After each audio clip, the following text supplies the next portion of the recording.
muchas veces, a cada rato de avance de la pandemia, estamos pensando si efectivamente las proyecciones que hacían los economistas a finales del año que viene, a principios de este primer semestre, iba a ser de crecimiento. Lo que siempre nos decían era, bueno, todo dependerá del comportamiento de la pandemia. Estamos arrancando un segundo semestre, Belén. Vamos a recibirla a Belén García, economista e investigadora de Ceres. Muchísimo gusto de verte y de recibirte para charlar contigo. Justamente de eso, Belén, ¿no? ¿Qué nos dice este segundo semestre? ¿Qué proyección en materia de crecimiento se puede hacer a la luz de un aplanamiento en la curva de la pandemia, ¿no? Estamos, por suerte, ya en números bastante más amigables que nos permitirían pensar también en una reactivación económica. ¿Cómo lo están viendo ustedes en Ceres, Belén? Buen día, Claudia. Así es, hace 2 semanas se dieron a conocer las cifras de actividad económica correspondientes al primer trimestre del año. Esto es enero, febrero y marzo de 2021.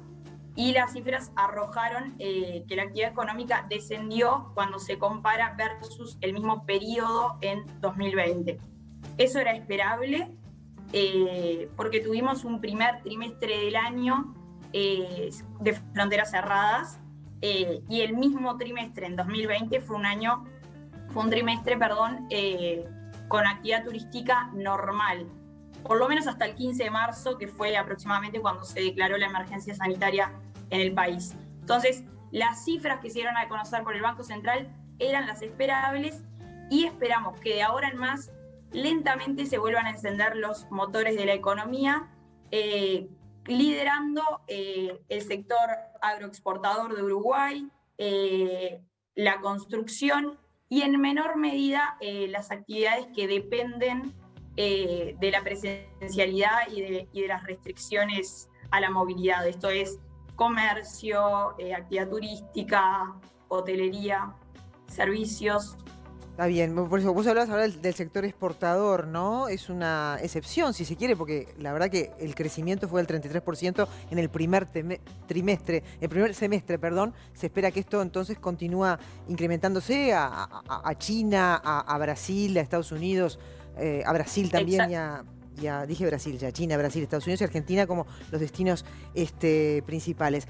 O sea que desde ese punto de vista se puede hablar entonces de un crecimiento de la economía, es decir, hay buenas noticias desde ese punto de vista, ¿no? Es muy probable que el próximo trimestre, que cuando el Banco Central dé a conocer las cifras de actividad económica correspondientes al segundo trimestre del año, esto es abril, mayo y junio, la comparación interanual arroje cifras positivas, y sobre todo porque lo vamos a comparar contra abril, mayo, junio de 2020, que fueron los peores meses de actividad económica de Uruguay. No los peores meses de casos de coronavirus, pero sí los peores meses en cuanto a restricción de actividades. Bien. Belén, ¿cuánto dependemos de la estabilidad, tanto política como social, como sanitaria, de nuestros países vecinos? Bueno, por supuesto que el desempeño de la región incide mucho en la evolución de la economía de Uruguay. Hace muchos años tal vez esta incidencia era mayor porque nosotros dependíamos casi que exclusivamente de la región. Hoy en día Uruguay ha logrado diversificar su matriz exportadora y exportamos mucho más a China, a Estados Unidos que hace unos años, e incluso China hoy lidera el destino de exportaciones de Uruguay, aunque Brasil sigue siendo uno importante. Y por supuesto que el desempeño de la región nos afecta en todo sentido.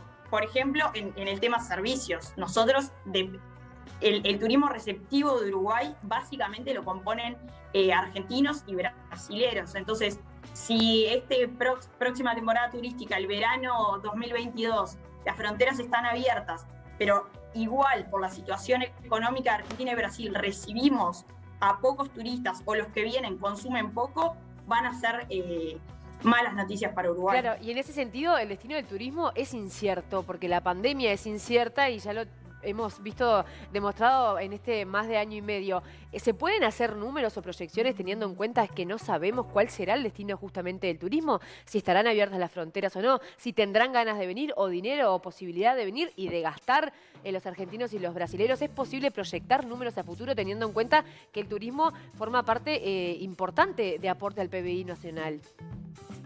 Exactamente. En este momento es muy difícil hacer proyecciones o poner cifras, justamente porque dependemos de cómo evolucione la emergencia sanitaria. Si bien en el caso de Uruguay estamos viendo todos los días que los casos diarios descienden, los fallecimientos por coronavirus descienden, no sucede lo mismo en Argentina, por ejemplo. De hecho, es muy incierto. Argentina sigue en cifras rojas de coronavirus, Brasil también, y además estamos a la espera de qué suceda con las nuevas variantes del virus que han surgido a nivel mundial. Claro. Puede haber retrocesos. Nosotros somos optimistas en la medida en que la emergencia sanitaria evolucione de manera positiva. A ver, Belén, ¿y qué reformas deberían hacerse para alentar más la inversión privada? Recién, hace un ratito, conversábamos con unos inversores argentinos que prevén crear una ciudad del conocimiento de construcción a 20 años con 2.000 millones de dólares de inversión, ¿no? Es decir, cuando uno se enfrenta a ese tipo de inversión, dice, ¿es necesaria una reforma impositiva para alentar más inversiones? ¿Cómo puede impactar en el producto, no? Usted, y ya aprovecho de preguntar también, ¿qué cifra están proyectando de Producto Bruto? Para el gobierno es del 3,5, es decir, y además, ¿cómo impactaría una inversión en la economía uruguaya de esta magnitud? Bien. Con respecto a la inversión, sí, la inversión es un componente importante del PBI de Uruguay y de hecho es uno de los motores cuando uno ve del lado de la demanda del PBI, es una de las cosas que impulsan el PBI. Tenemos segunda planta de UPM en construcción, inversiones argentinas que se han dado en los últimos tiempos. Para atraer inversiones lo que necesitamos es no estamos siendo, porque el dólar está planchado, tan competitivos como en otros momentos. Estamos caros frente a la región, frente a Argentina, frente a Brasil. ¿Por qué justamente eso? Porque el dólar está planchado y se espera que la trayectoria del dólar sea muy moderada este año. Entonces, para atraer más inversión siendo caros, tenemos que ser sin duda más productivos. Que los costos de insumos y de electricidad, qué sé yo, sean más eficientes. ¿Impuestos? Para alentar la inversión en el país. Y en materia impositiva, es decir, viene un inversor con determinado volumen de cosas y bueno, pero tengo que pagar esto, es decir, sí, por ese lado, ¿qué hay que hacer, según que la carga tributaria en Uruguay también algunas veces ha desalentado lo que eran posibles inversiones. Sin duda que de ese lado también puede haber siempre espacio para reformar, pero a veces hay que mirar el todo, ¿no? No solamente una parte, porque hay muchas cosas en juego, hay que balancear muchas cosas. Y con respecto a lo que tú me preguntabas, Claudia, de cuáles son nuestras proyecciones de crecimiento, nosotros desde Ceres esperamos que el PBI de este año, en relación a lo que fue el año pasado, crezca un 2,8%. Está, y cortito antes, yo sé que Faré tiene una pregunta, pero y en materia de inflación también, ya que estamos hablando de números, ¿cuál es la proyección que ustedes hacen? Ahora la acumulada es del 7,33 del último año, después de venir una inflación en racha de baja, ahora se va al rango meta. En ese sentido, sí. ¿esto cómo puede impactar en los bolsillos de los uruguayos y cuál es la proyección que hacen ustedes? Bien, así es, Claudia. El lunes el Instituto Nacional de Estadística dio a conocer las cifras de inflación. Como tú decís, la inflación 12 meses, es decir, cuando uno compara interanual versus junio de 2020, la cifra fue de 7,33%. Esto ubica la inflación fuera del límite superior del rango meta del BCU, del Banco Central, que es 7%. Venía, como tú dijiste, también una racha bajista los últimos 3 meses consecutivos. Marzo, abril y mayo la inflación venía desacelerándose. y de hecho en abril y en mayo estuvo dentro del rango meta con valores inferiores a 7%.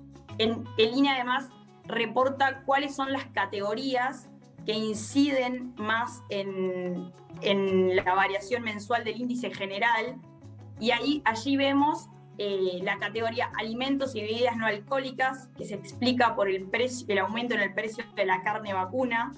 Esto es, aumentaron los precios de exportación de la carne y el mercado interno absorbe parcialmente ese aumento de precios. Luego, vivienda y transporte se explican básicamente por el aumento en los combustibles. En el caso de viviendas, por el aumento del supergas, que además el supergas, no olvidemos que tiene un componente estacional, es decir, no se consume lo mismo durante todo el año, sino que fluctúa y tiene picos especialmente cuando desciendan las temperaturas, porque una gran parte de los hogares uruguayos se calefaccionan y cocinan con supergas. Y en el caso de transporte, los aumentos de nafta y gasoil. Todo esto era esperable. ¿Por qué? Porque el gobierno dio a conocer el 7 de junio que a partir del día siguiente, a partir del 8, se iban a incrementar las tarifas, acompañando lo que es el aumento del petróleo crudo, que es el petróleo de referencia ANCAP. El petróleo a nivel internacional ha subido sostenidamente desde diciembre del año pasado, y las tarifas, si bien en un momento se decidió congelarlas, eso no era sostenible eternamente. Entonces el gobierno anunció un ajuste de tarifas de 12%, Sí, ahora, y eso se vio reflejado en la inflación. Hecha la explicación, decir cortito, ¿cuál es la proyección que hacen ustedes?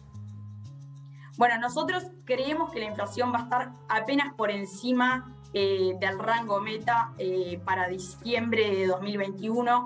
Esto es aproximadamente 7,2%, es la última cifra que hemos evaluado. Ahí va. Bueno, Fabiola, hacer una pregunta a Belén y ya Es larga para Belén, pero igual. Nosotros tenemos dos hándicaps que son complicados, ¿no? Es un país caro. La gente que venga a instalarse acá, a producir o a comerciar, se encuentra con las tarifas que son las más caras de la región. Y el otro hándicap que tenemos son las tasas tan bajas que siguen estando en los Estados Unidos, ¿no? Pero eso se va a revertir, eso va a cambiar en cualquier momento, y en cualquier momento va a ser más rentable, que los países emergentes como nosotros, ¿no? ¿Qué idea tenés vos al respecto de eso? ¿Qué va a pasar eso cuando deje de ser interesante seguir trayendo platita al Uruguay y vuelvan otra vez los fondos a los lugares clásicos de siempre de inversión? Bueno, que Estados Unidos aumente las tasas de interés a nosotros nos afecta, por un lado, porque encarece el costo de financiamiento en un momento donde los países emergentes, por la situación de la pandemia, deben pedir mucho crédito, tasas de interés más altas encarecen el costo de financiamiento, y por otro lado se vuelve más atractivo para los inversores colocar su plata en ese mercado. Y bueno, eso evidentemente va a terminar depreciando la moneda uruguaya frente al dólar. Esto es, el dólar va a subir si se da ese escenario. Bueno, Belén, gracias por todas las explicaciones. Aprendiendo de economía se llama esto, ¿no? Aprendiendo de economía allí en casa con Belén. también para entender, ¿no? Cómo estamos parados frente a lo que puede ser la productividad y todo lo demás, y que los sectores de a poco también vayan recuperando su crecimiento. Un placer y un mucho gusto. La primera vez que la tenemos a Belén acá como economista. Mujer, muy joven y muy divina, inteligente, nos Belén, encanta. gracias. ¿Qué te parece, Belén, la ciudad del conocimiento esta que se planea construir? Ahí te vas, seguro. Seguro que te vas para ahí, ¿no? Es probable, me gustaría. Muchas gracias.